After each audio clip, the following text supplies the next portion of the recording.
the great central spindle of the zenith conclave chamber, a construct of woven solar filaments and pressurized void glass, hummed with a low, resonant anxiety that seemed to vibrate not just the polished obsidian floor, but the very biological matrices of the assembled delegates.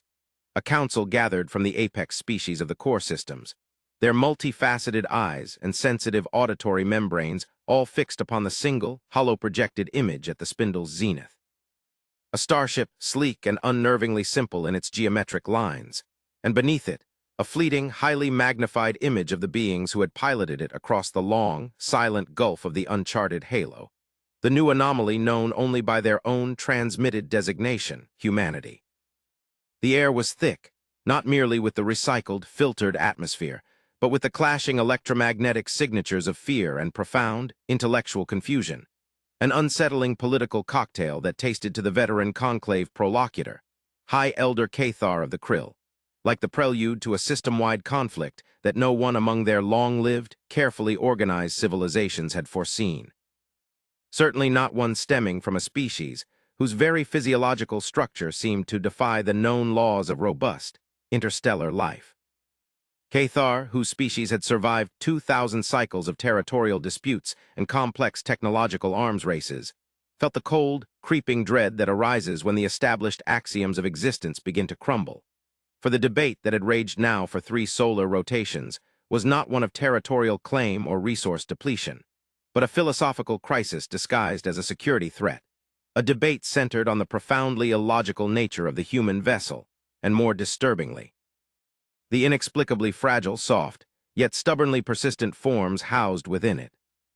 "I reiterate my initial assessment, Prolocutor Cathar," pulsed the ambassador from the Cygnian hegemony, his sonic signature a grating vibration that carried the weight of a militaristic, efficiency-driven culture. The vessel, designated Ethelred, a name devoid of meaning in any established universal lexicon, a deliberate act of obfuscation in itself, is a strategic paradox. Its exterior hull composition is an ablative ceramic alloy composite, demonstrably less dense than the standard Class 7 armor plating utilized on our own long-range exploration vessels. Yet the energy signature readings captured by the perimeter array during its deceleration maneuver were profoundly unsettling. They indicated a localized warping of the space-time continuum for deceleration alone, a method of propulsion and braking that would demand energy output exceeding the calculated capacity of its visible reaction chambers by a factor of 3. This is either a deliberate, complex deception, a technological misunderstanding on our part of a scale that threatens the stability of our scientific hierarchy, or, most alarmingly, it signifies an internal power source that is both cloaked and fundamentally beyond our current theoretical grasp. We must proceed from the assumption of maximum capability and maximum hostile intent, for their inherent physical weakness makes their technological strength exponentially more dangerous, a desperate counterbalance by an inferior life form. The hegemony's representative projected a waveform of agitated impatience, a clear signal of their desire for immediate, aggressive preemption, a strategy born from an evolutionary history of swift, decisive action against perceived threats, a history that predisposed them to dismiss the complex, slow-burn nature of true philosophical crisis. From the opposite end of the chamber, where the atmospheric requirements necessitated a different pressure and chemical composition, the delegation of the Enkari Directorate offered a dissenting perspective, their multispectral visual sensors shifting over the holographic projection, seeking the subtle, non-verbal cues that their culture valued above direct transmission. Elder Vale, the lead Enkari observer, transmitted a soft, continuous light pulse of measured caution, their voice, filtered and translated for the chamber's common acoustic profile, a smooth, deep reverberation that spoke of ancient knowledge and patient observation. The hegemony prioritizes the mechanism of the vessel, the velocity, the signature, the obvious, measurable factors. We, the Enkari, have focused our analysis upon the transmitted biosignatures and the recorded visual data of the crew, and it is here that the paradox becomes not merely technological but existential. Look at the data again, Prolocutor. Observe the fragility. They are bipedal, a common enough evolutionary pathway, but their primary structural support is a complex internal lattice of calcium compounds, a structure that requires constant, resource-intensive maintenance and is subject to catastrophic failure from even moderate kinetic force. They are contained within a permeable dermal layer, a skin utterly exposed to vacuum, radiation, and thermal extremes. Their internal temperature regulation is governed by an absurdly narrow band, requiring intricate, energy-hungry environmental controls. They are, quite simply, soft, wet, and breakable, yet they have traversed interstellar distances. They invest an enormous proportion of their societal energy into counteracting their own inherent biological deficiencies, a process that is wildly inefficient by our standards of evolutionary optimization. Why?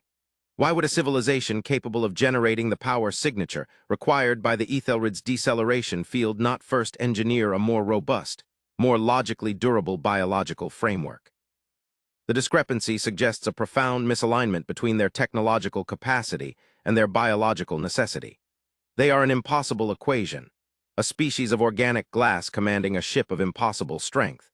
We must understand the reason for this illogic before we decide to confront it, for the motivation behind such an evolutionary anomaly may be the key to their true intent, and preemption without comprehension is the greatest strategic weakness.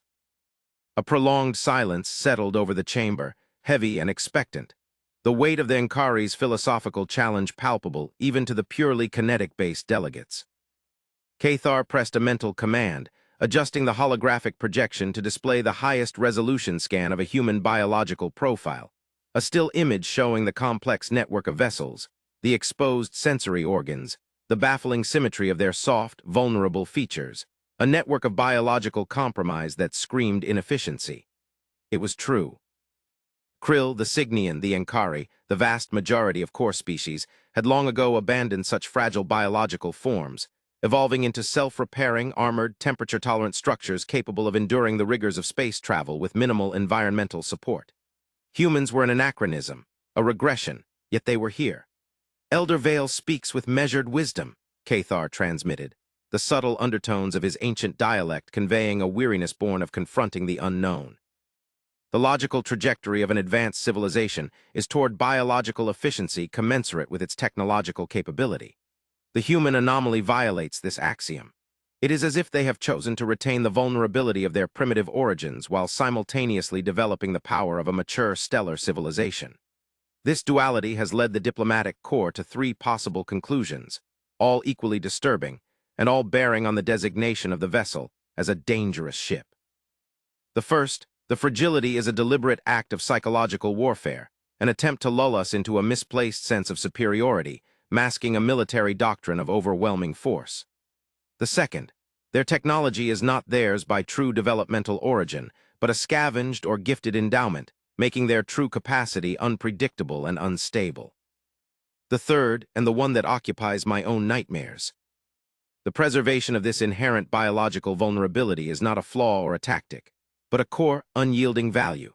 That for them, the very act of overcoming their own biological limitations through technological proxy is their civilization's central purpose, a dedication to the preservation of the soft, breakable self, which, if true, means their ethical framework is profoundly different from our own, and the power of the Ethelred is in service of a deeply held, perhaps terrifying, philosophy of self-preservation at all costs. The debate continued, a grinding, meticulous dissection of fear and logic. The high-security apparatus of the Kylar Empire weighed in, demanding an immediate, decisive quarantine and the activation of the defensive nullification grid, a tactical response designed for fleets, not single vessels, betraying the scale of their underlying panic. The academics of the Rylos cluster argued for patient, extended observation, a slow engagement that would prioritize data acquisition over preemption, clinging desperately to the hope that the human paradox could be categorized and filed within the existing matrix of known stellar phenomena. The minutes stretched into hours, the hours into the long, artificial night cycle of the conclave, the energy consumption of the debates alone enough to power a small orbital habitat, all focused on a species whose soft, pale forms seemed to mock the gravity of the discussion. Every analysis returned to the ship the Ethelred, a vessel that, according to the deep scan probes, contained an internal environment tailored for absolute, constant, and life-critical stability, an elaborate, multi-redundant life support architecture that seemed more complex than the propulsion system itself. Nothing about their bodies made sense in the context of their travel, their were or their sheer audacity in traversing the core boundary.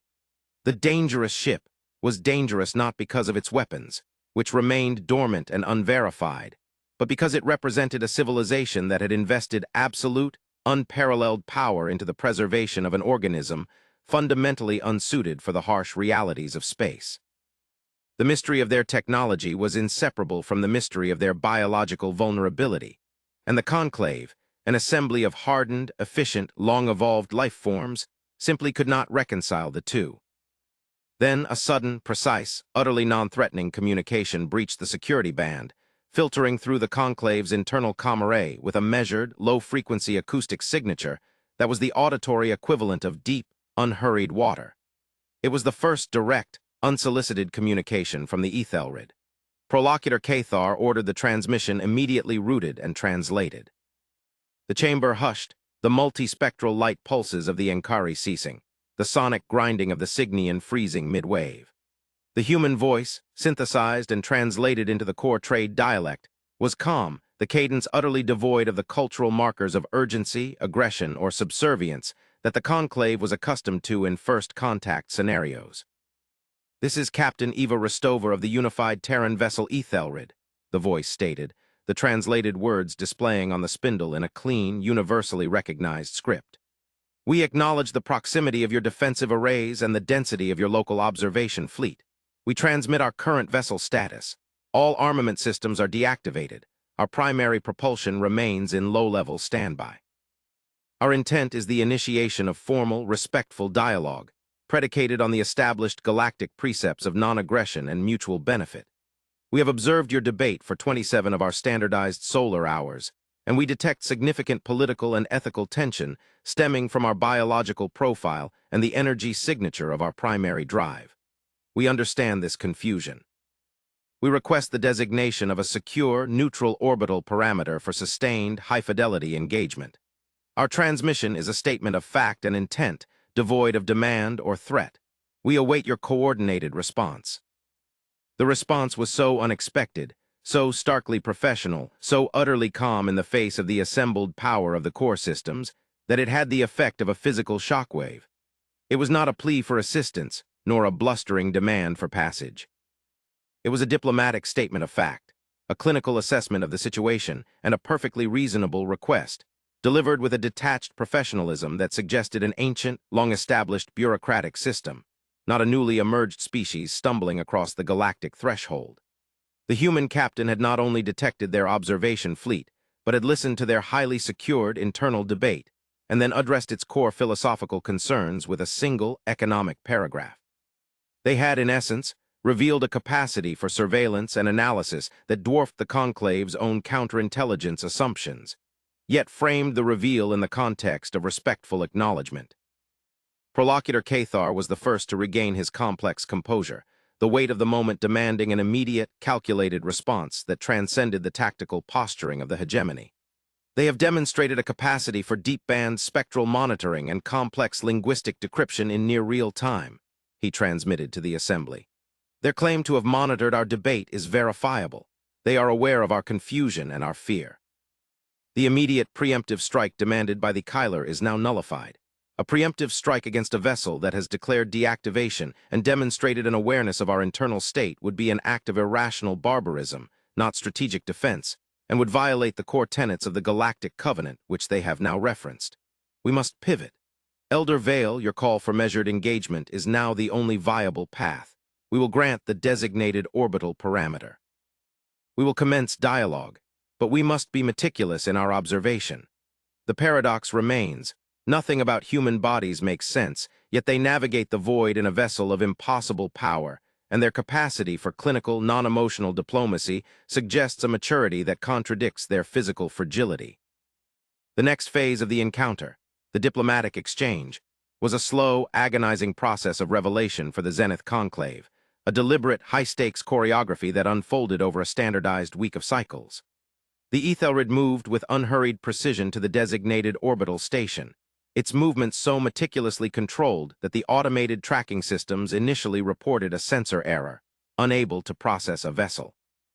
of that mass and potential velocity maintaining such a constant, minimal thrust trajectory.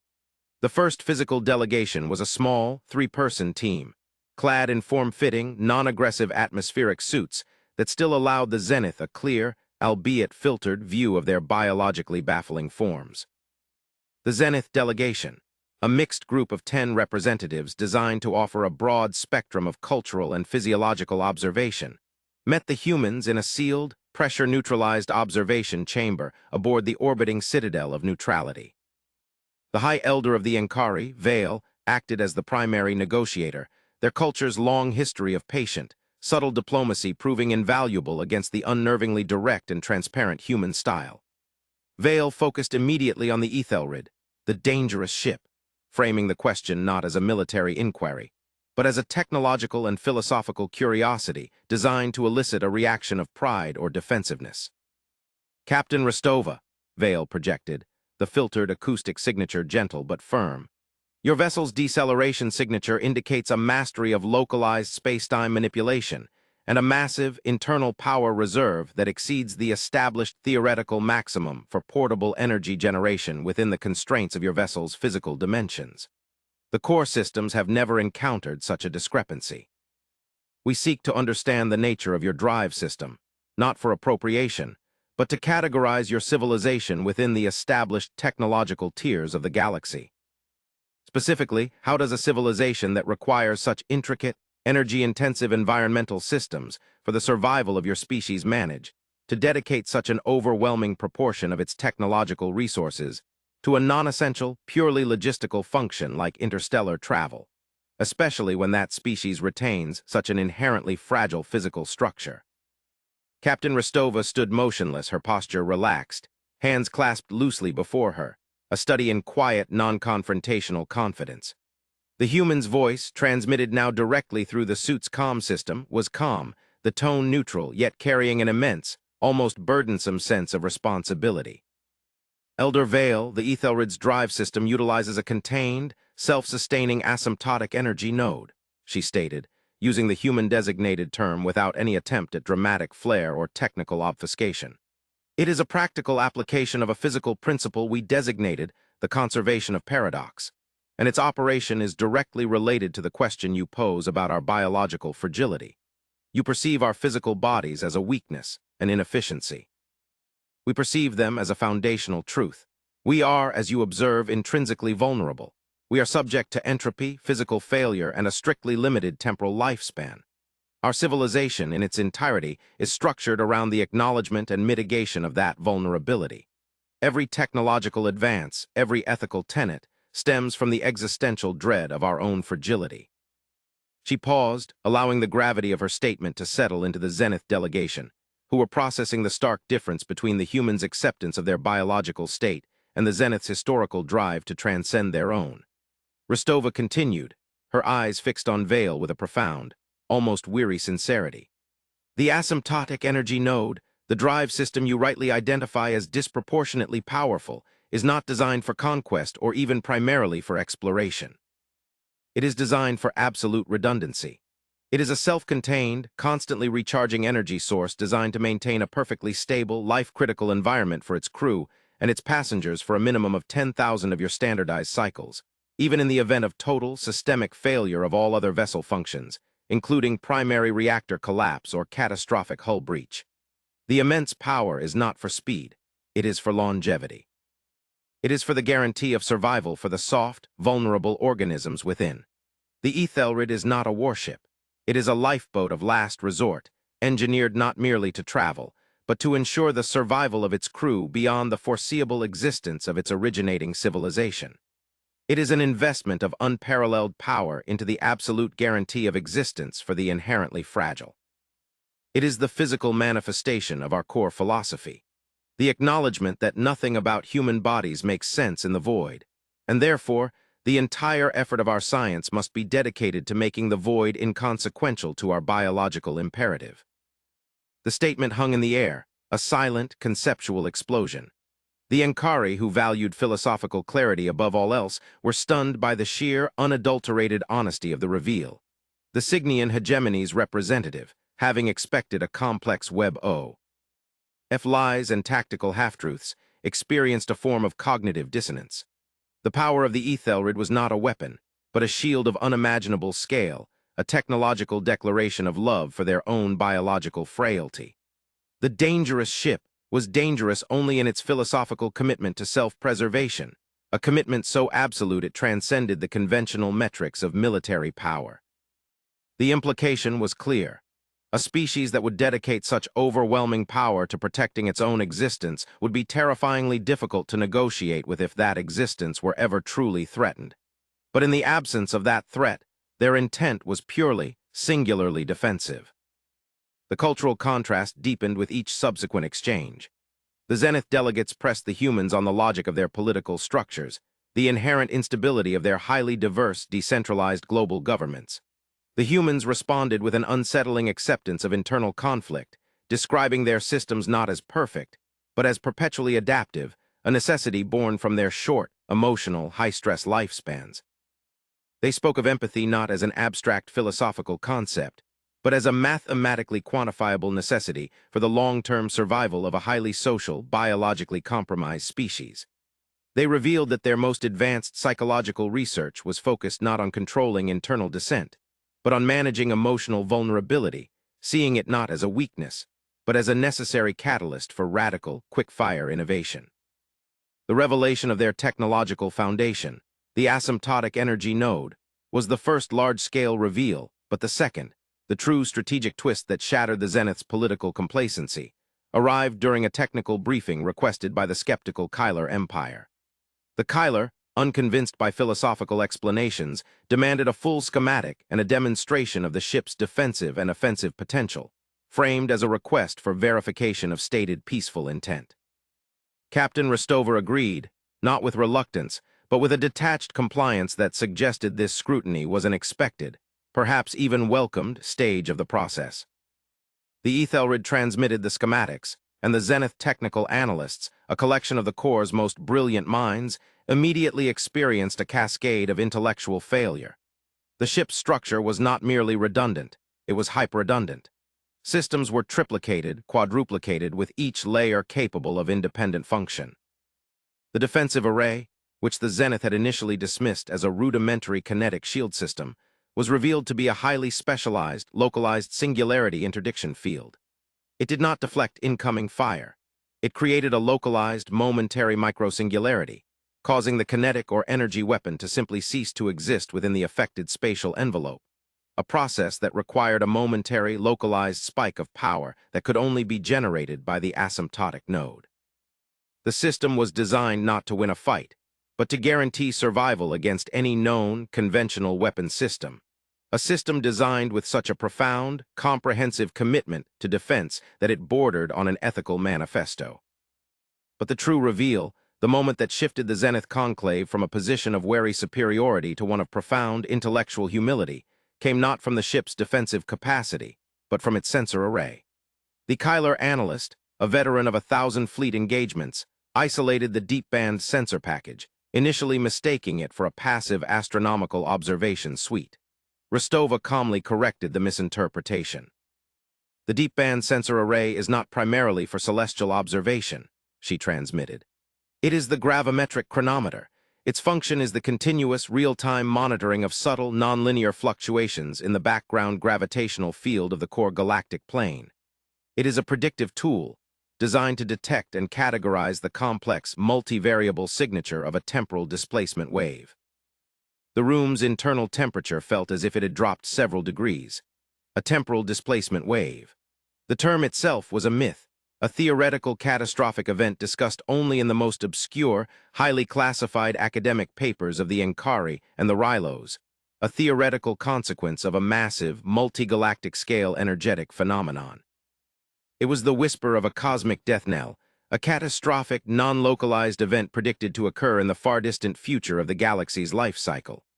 The Zenith species, with their long lifespans and focus on local, predictable conflicts, had placed the concept on the theoretical shelf, an impossible problem for an unimaginable future. Captain Rostova, Prolocutor Cathar transmitted, his voice heavy with a dawning comprehension that bordered on panic, explain the function of this gravum. Trick chronometer. Why would a newly arrived species be monitoring for an event that, according to all established, long-range astronomical models, is theoretically many millions of cycles away from manifesting? Rostova's answer was delivered with the same unhurried, clinical calm, a voice that carried the quiet certainty of deep, verified data. The temporal displacement wave is not a problem for the distant future, Prolocutor Cathar. It is a problem of the immediate future. Your long-range models utilize the observed rate of cosmological expansion and standard dark energy metrics. They do not account for non-baryonic signal scattering along the Xylos Cygnus vector. Our own models, incorporating a data set sourced from an observational array that predates your core alliance by several thousand of your standard cycles, an array we inherited, not built, indicate a convergence of several high-energy phenomena along that vector. We have been monitoring this convergence for the last 500 years. The chronometer's current reading indicates a probability of a localized, high-amplitude temporal displacement wave event, a cascade failure of localized spacetime integrity within the core sector, with a conservative projection of a 90-cycle window before onset. The wave's initial impact will render any conventional propulsion system useless, effectively stranding any vessel not equipped with a non-conventional, massive power source and a dedicated interdiction field. The technology you see on the Ethelred, within a spatial distortion zone, rendering them unable to maneuver or escape. She paused, allowing the sheer magnitude of the announcement to register. This was the true, core reason for the dangerous ship. The Ethelred was powerful not to fight them, but to fight cosmic entropy. The human civilization had dedicated its vast technological might, the same power that protected their soft, fragile bodies, to the mitigation of an apocalyptic, cosmic threat that the Zenith had entirely missed. The human paradox, fragility combined with overwhelming power, was now revealed as a fundamental necessity, a proactive long-term survival strategy against a common, existential threat.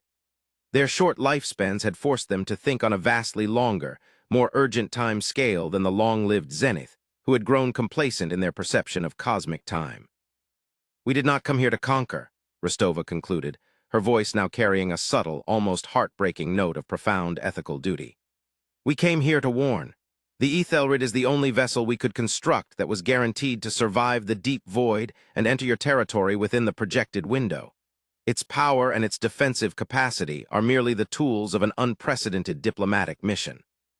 We have brought with us not only the data from the gravimetric chronometer, but the full technical specifications for the asymptotic energy node and the singularity interdiction field.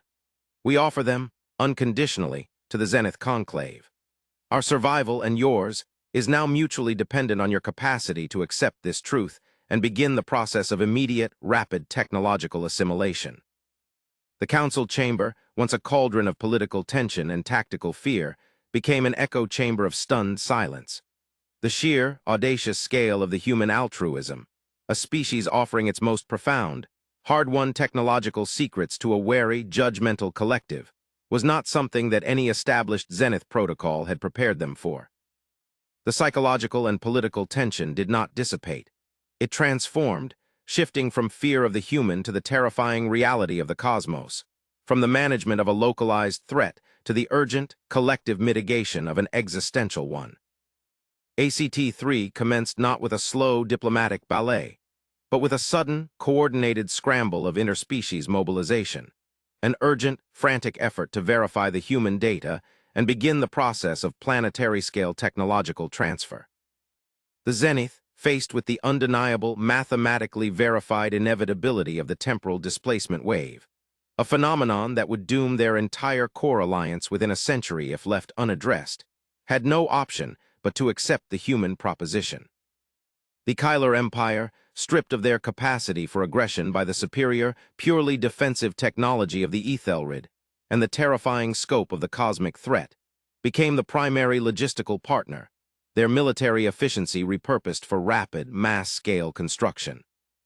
The Ankari Directorate, with their ancient academic libraries and vast computational capacity, became the intellectual interface, working directly with the human scientists who were already being transferred from the Ethelred to the Citadel. The philosophical contrast between the two civilizations became the engine of their unified progress. The Zenith, with their long lifespans, were meticulous, slow, and rices. Tant to radical change. The humans, acutely aware of their short time on the cosmic stage, were ruthlessly efficient, focused on optimization, and driven by a desperate, yet calm, urgency. The Zenith learned to compress their complex, multi-cycle decision-making processes into a single, cohesive human day, forced to embrace the rapid, sometimes chaotic, yet ultimately successful methods of a species that had long ago mastered the art of maximizing effort within the constraint of a rapidly approaching deadline.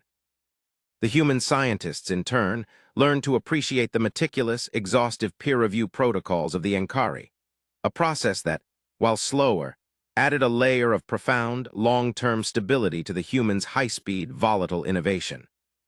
Prolocutor Cathar spent long, silent hours observing the human engineers and scientists now spread across the core systems, their soft, vulnerable bodies, so baffling in the vacuum, now moving with a determined, quiet purpose through the heavily shielded, atmospherically controlled research stations. He watched them consume complex, nutrient-poor energy bars, relying on the constant intake of resources to fuel their incredibly high metabolic rate, a necessity that still felt like a profound biological inefficiency to the krill. He watched them sleep in deep, non-functional periods of unconsciousness, their bodies utterly vulnerable for a third of their existence, an inexplicable biological compromise. Yet these soft, wet, breakable beings were the architects of the asymptotic node, the saviors of the Zenith core, and the intellectual masters of the very cosmic wave that threatened to dismantle their civilization. Nothing about human bodies made sense, but their minds, their ethics, and their sheer, calm, terrifying capacity for long-term strategic altruism in the face of oblivion made a profound, terrifying sense. They had weaponized their own frailty, forging an unbreakable will out of their own mortality. One cycle into the coordinated construction of the first Zenith human integrated vessel, a massive, joint-effort construct designed to contain a full-scale asymptotic node. Captain Rostova, who had remained as the primary diplomatic liaison, requested a final, private audience with Prolocutor Cathar aboard the Citadel. The meeting took place not in the Grand Council chamber, but in a small, acoustically shielded observation deck overlooking the construction zone, where the skeletal frame of the new vessel was slowly coalescing under the light of the local star. Prolocutor Cathar, Rostova began, her voice low and even, the integration is proceeding ahead of schedule. Your Kyler logistical chains are unparalleled. The Ankari computational models have identified 3 critical optimizations to the node's efficiency. You will have a sufficient number of protected vessels capable of maneuvering through the temporal displacement zone within our projected window. The alliance is solidified. The threat is being mitigated. She paused, turning to face the Prolocutor fully, her expression unreadable beneath the light filtration of the deck. But there is one final, larger element of our mission, a necessary disclosure that was deemed too disruptive during the initial phase of crisis and fear. It is the final answer to the paradox of our frailty and our power, and it concerns the very nature of the ancient observational array we cited. Cathar felt the familiar, cold premonition of another seismic philosophical shift. Speak, Captain. We have learned to accept the uncomfortable truth from your species. The gravimetric chronometer data, Rostova continued, was sourced not from a human-built array, nor a scavenged relic, but from the analysis of a continuous, highly encrypted long-range broadcast. This broadcast emanates from beyond the core galactic plane, far into the Xylos Cygnus vector, the very region where the displacement wave is predicted to converge. Our ancestors detected this broadcast approximately 10,000 years ago and spent the intervening millennia deciphering its multi-layered, highly compressed data. The broadcast is a single, continuous, astronomical and philosophical treatise, a warning not merely of the temporal wave, but of the architects who predicted it. She took a slow, deep breath, a biological necessity that seemed to punctuate the profound, emotional weight of her next statement. The broadcast is not a message from an active civilization, Prolocutor. It is a time capsule, a final transmission from a species that ceased to exist precisely due to the displacement wave. The species called themselves the Eshlan. Rostova stepped closer to the viewport, gesturing toward the construction of the massive, new joint vessel, its scale a monument to fear and unity. The most profound technological and philosophical data contained within the Echelon broadcast was not the solution to the temporal wave. It was the explanation for why they fail. They were a civilization of pure post-biological efficiency, Rostova stated, the words a quiet indictment of the Zenith's own history. They mastered genetic engineering, abandoning their fragile biological forms for armored, cybernetic bodies, perfectly optimized for the rigors of space. They eliminated all social and psychological inefficiencies, emotion, mortality, and the complex, messy diversity that springs from biological vulnerability. They became the perfect, long-lived, predictable, and logical civilization. When the signs of the temporal wave first became apparent, they calculated the solution, the necessity for a vessel like the Ethelred, a massive, self-sustaining lifeboat. But they encountered a critical failure. Their perfectly logical, hyper-efficient society, having engineered away all sense of personal urgency and all emotional connection to the concept of existential loss, failed to act. They were too logical, too slow, too consensus-driven, too long-lived to perceive their own impending rapid doom. The problem was not the mathematics of the solution. The problem was the psychology of the executor. They could not generate the necessary fear and the necessary reckless, emotional urgency required to pivot their entire civilization on an abstract, multi-cycle prediction. They calculated their survival, but they did not fight for it. They lacked the sheer, irrational drive of the soft, breakable organisms they had abandoned. The silence that followed was absolute, a void filled only by the distant, rhythmic clang of automated construction mechanisms. Cathar stood motionless, processing the final, colossal twist. The Zenith, in their pursuit of long life and biological efficiency, had been on the same existential path as the Echelon. They, too, were slow, careful, and resistant to the immediate, high-stress change that the human data had demanded. The human fragility was not a paradox. It was a strategically necessary evolutionary trait. Their short, emotional, death-aware lives had instilled in them the unique, terrifying capacity for immediate, massive, unified action against a distant, existential threat. They were the perfect species to receive the Echelon's warning because they were the only ones biologically programmed to act on it with the necessary speed and emotional gravity. The Echelon, Rostova concluded, her voice now a whisper of profound philosophical reflection, left a final message within the broadcast, a single looping phrase they transmitted for 10,000 years. We have adopted it as the unofficial motto of the Ethelred's mission. It is the final answer to your question about our bodies and our ship. The phrase is, preserve the softness, only the vulnerable will truly run. The final alliance, the deep emotional unity that blossomed between the soft, fast-acting humans and the hard, meticulous Zenith, was forged in that moment of shared, terrifying truth. The Zenith began to learn not just the technology of the asymptotic node, but the necessity of embracing managed, collective fear, of valuing the short-lived, passionate perspective. The humans, in turn, learned the long-term stability and profound, philosophical depth of the Zenith's slow, consensus-driven systems, tempering their own volatile speed with a necessary ballast of patient logic. The temporal displacement wave arrived 78 cycles later, precisely within the human-predicted window, a silent, beautiful, yet terrifying distortion of the background radiation that tore through the empty space of the Xylos Cygnus vector. The Zenith human fleet, comprised of vessels equipped with the asymptotic node and the singularity interdiction field, moved through the distortion zone with calm, mechanical precision, their technology holding the chaotic fabric of spacetime at bay. The core systems, once paralyzed by fear and political inertia, were safe, protected not by their own long-evolved defenses, but by the relentless, ethically driven technology of a species they had initially dismissed for their biological frailty. The threat was mitigated, the alliance was secure, and a new, unified epoch of galactic civilization began. But the story did not end there.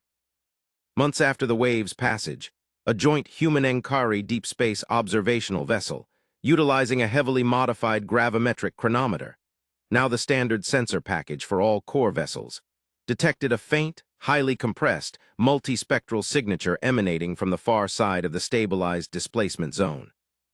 It was an anomaly, a signal that was not gravitational, nor electromagnetic, but a complex, non-baryonic ripple in the structured flow of cosmic time, a signature unlike anything in the Echelon archives. The message, once decrypted by the combined computational power of the Ankari human academic team, was brief, mathematical, and profoundly unsettling. It was a single, three-dimensional geometric constant, a non-Euclidean marker, that denoted the existence of a single, massive, abandoned cosmic forge, an ancient megastructure constructed entirely of exotic matter, located at the absolute edge of the observable core galaxy. The message contained no greeting, no philosophical treatise, only the geometric constant and a single final phrase transmitted in the universal language of physics. The work is unfinished. Find the tools. The softness will inherit the task. Captain Rostova, now the unified ambassador to the Core Alliance, stood once more with Prolocutor Cathar in the grand, newly renovated conclave chamber, the spindle now displaying the complex geometric constant of the cosmic forge. The debate was no longer about fear, but about shared, profound destiny. The Eshlan were the warning, Rostova transmitted, her voice resonating with the final, calm authority of a species that had seen beyond their own mortality. They failed because they did not preserve the softness, the emotional capacity for urgent, irrational, life-affirming action. The temporal wave was merely a cosmic filtration mechanism, a stress test on evolutionary philosophy. We, the humans, and now, the Unified Core Alliance, passed the test not because of our technology, but because of our retained vulnerability, our capacity to fear the loss of our own fragile forms. The dangerous ship was only dangerous because it was the ultimate expression of our biological imperative to survive at all costs. Cathar, his ancient, multifaceted eyes fixed on the holographic constant, offered a final, profound reflection, his voice carrying the wisdom of his long-lived species now fused with the urgency of the human perspective. We misunderstood your power because we miscategorized your fragility. We saw your short life as a weakness. You saw it as a deadline. The softness will inherit the task, Captain. The ancient, abandoned tools of the cosmic forge await, and they require a species willing to run for their own survival, willing to utilize unimaginable power for the protection of a purely ethical, breakable self. The work is indeed unfinished, but we now face this new, vast frontier not as separate species, but as a single, unified entity, driven by the necessary combination of your relentless emotional urgency and our patient, long-term logic. We have learned to fear, and in that shared fear, we have found the only true, enduring purpose, the preservation of existence itself, no matter how illogical or inefficient the container. The Prolocutor pressed a command, and the geometric constant of the cosmic forge expanded on the spindle, replacing the image of the human vessel.